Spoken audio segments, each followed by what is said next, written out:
The mission is really big for Mexico. It's a big mission. Covers 3 states. And the Aguascalientes mission is a mission that does not give up, ever. It was hard finding people to commit, but when you found them, and they really accept it. And there are people ready there. There really are. Sometimes you feel like there aren't, and I'm sure that's with every mission. Sometimes you're like, oh, there's no one here, but there are, and it's your job to find them.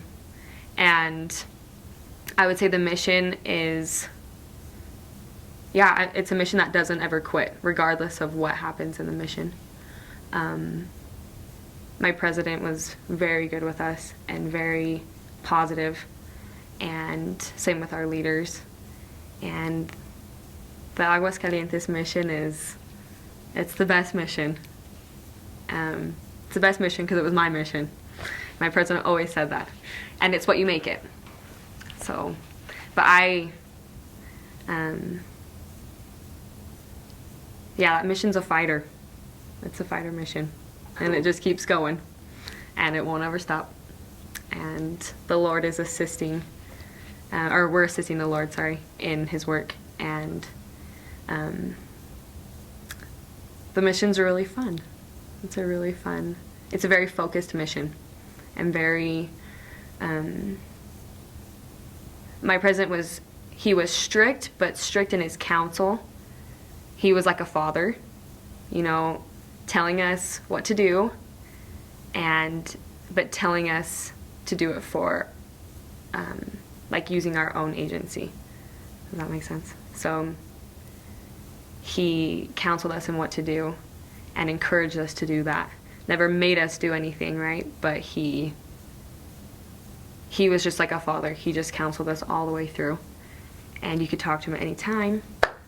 And the mission it's like a school for life.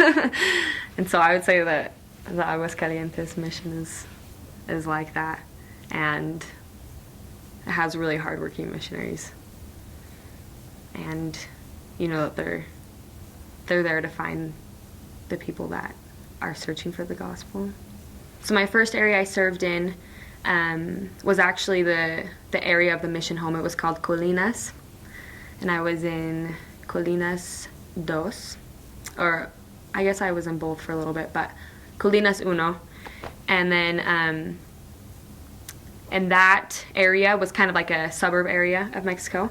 There was a little bit of city, but it was pretty much just neighborhoods, and a lot of families, a lot of different churches, and it was a pretty nice area for the state. After that, so I did serve a little bit in Mineros Dos as well, when one of my companions got chicken pox, so I had to serve with the other sisters in my ward, and that had some really strong members. And then after that, and that was in the state of Aguascalientes. And then I got transferred to the state of San Luis Potosí, which is, it was a lot more urban. We had the highway going through our area, a little more city-like, a little more dangerous. It was a little more, I don't know, it was just a little more dangerous. You just had to be careful. But there, the ward was pretty small, and that was a little bit tough, that area, but I was there for a while. But it was really fun. You saw people that were pretty wealthy to, people that live in little concrete homes. So you see everything, and within the ward itself, it's like that. But I would say everyone in my areas was like that.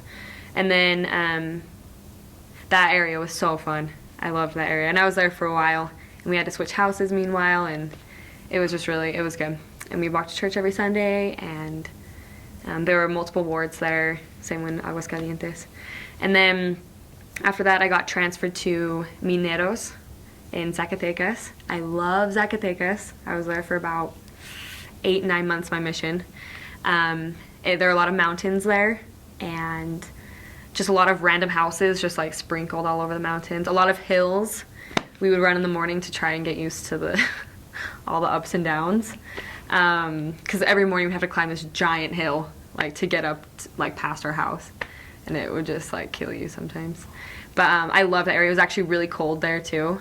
I was there during Christmas time. The members there are awesome. There are a lot of new converts there that are really strong, which is cool.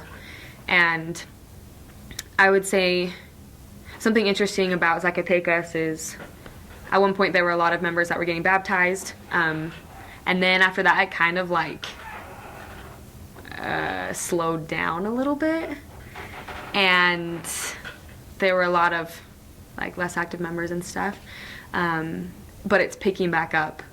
And I feel like that was part of our job there, was to pick it back up, because it was definitely struggling. But also with the new converts there too, like they were just killing it. They were so strong, and they were actually like the leaders of the Lord, and so they had a big responsibility, and the Lord knew they were totally capable of doing it, which was awesome. And in that area, that was a hard area. I learned a lot about how it doesn't matter what recognition you get for what you do on the mission. I would almost always leave right before maybe someone got baptized or something big happened, and I definitely needed to learn that. But I learned that it doesn't matter, and I had the opportunity to play a little part in a lot of different conversion stories, which is awesome. And then after that, I got transferred to a little village in Zacatecas called Jerez. Total cowboy village, just sombreros and giant horses and boys in mariachi costumes and music. We would go to bed and we would hear like this band music coming from the street always. And that was a really fun area. It was a big village, but it was cut in half. The elders had one side, we had the other side. It was one ward there. And we would have a ton of other villages actually too that we would have to travel to.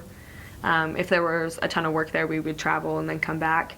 And it was really spread out from the mission. We'd have to travel to go to meetings and stuff like that. But I loved that area. It was so fun. You'd cross rivers to get to where you needed to go, and you saw animals all the time, and it was really, really fun. Kind of a crazy town. A lot of alcohol, a lot of things you don't want to see. But it's a very amazing town, very historical too. It's a very pretty place. And I was there when it was a little bit hotter. And you'd see donkeys, and some areas were really consecrated with a lot of houses, and then some areas it was just like a giant field, and there would be like 3, and you just get to go talk to them. It's so fun. I love that area so much. And then after that, right before I went home, I got transferred back to Aguascalientes to an area called Morelos, and I finished there. And that ward is so strong there. It's a huge ward. I think there are like 3 set of missionaries when I was there, and it was such a good ward. And in our area, they had just opened it, if I remember right, not too long ago, and it was kind of struggling. So we were just finding people a ton, always right before I left. And the bishop was awesome there, and the ward functioned so well.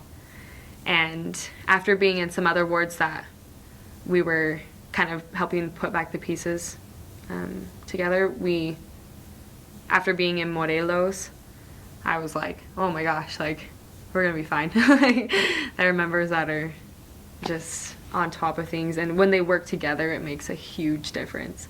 And so you kind of see just the differences in the areas you serve in, and every area is like, I don't know, it's the best. You love it. It was so funny too. It was just a funny thing. Like, I saw like a drunk horse once. Never thought I'd ever see that. And then you just music. People are really into music there. That's like their job, a lot of them. And the food's amazing there too, so.